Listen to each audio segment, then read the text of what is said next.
Les recherches se poursuivent très timidement ici sur le site de la catastrophe survenue à la falaise de Tchang. Pour l'heure, un seul engin, comme vous pouvez le voir en image, s'attelle à dégager la voie, mais aussi d'essayer de retrouver éventuellement des survivants. Les recherches entamées ce matin n'ont pas encore permis de retrouver des survivants ou d'autres corps, mais selon les usagers de la route et autres riverains, il y aurait une cinquantaine de personnes ensevelies après cet éboulement de terrain. Ce que je sais, c'est que ma grand-mère et ma mère ne sont plus en vie. Ma mère et ma grand-mère ne sont plus en vie. Ils m'ont laissé à la maison hier, ils m'ont dit qu'ils partaient au champ. À l'entrée au champ, arrivé ici, il y a eu écoulement.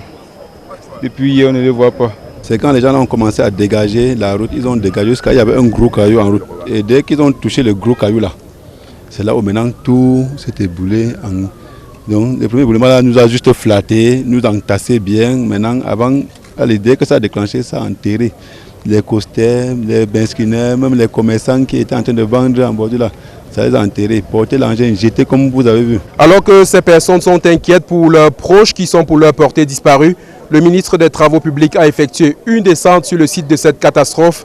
Emmanuel Ngannou-Djoumessi a annoncé un certain nombre de mesures qui seront prises en urgence afin de rétablir la circulation sur l'axe Tchang-Sanchou. La catastrophe est là.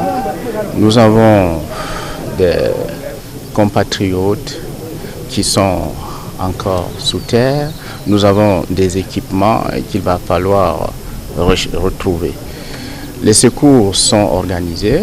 Nous allons les renforcer en apportant davantage de moyens matériels, en apportant davantage de moyens techniques, de la technologie de recherche en direction des équipes, dont notamment celle du sapeur-pompier que le gouverneur a bien voulu organiser. En attendant l'effectivité de ces mesures annoncées par le ministre des Travaux publics, les usagers de la route et les populations riveraines sont dans le désarroi total. Le bilan affiche pour l'heure, selon le gouverneur de la région de l'Ouest, 4 morts depuis le site de la catastrophe de la falaise de Tchang. Nous sommes Robert Kenyé et Vivien Tonfac pour Equinox Télévision.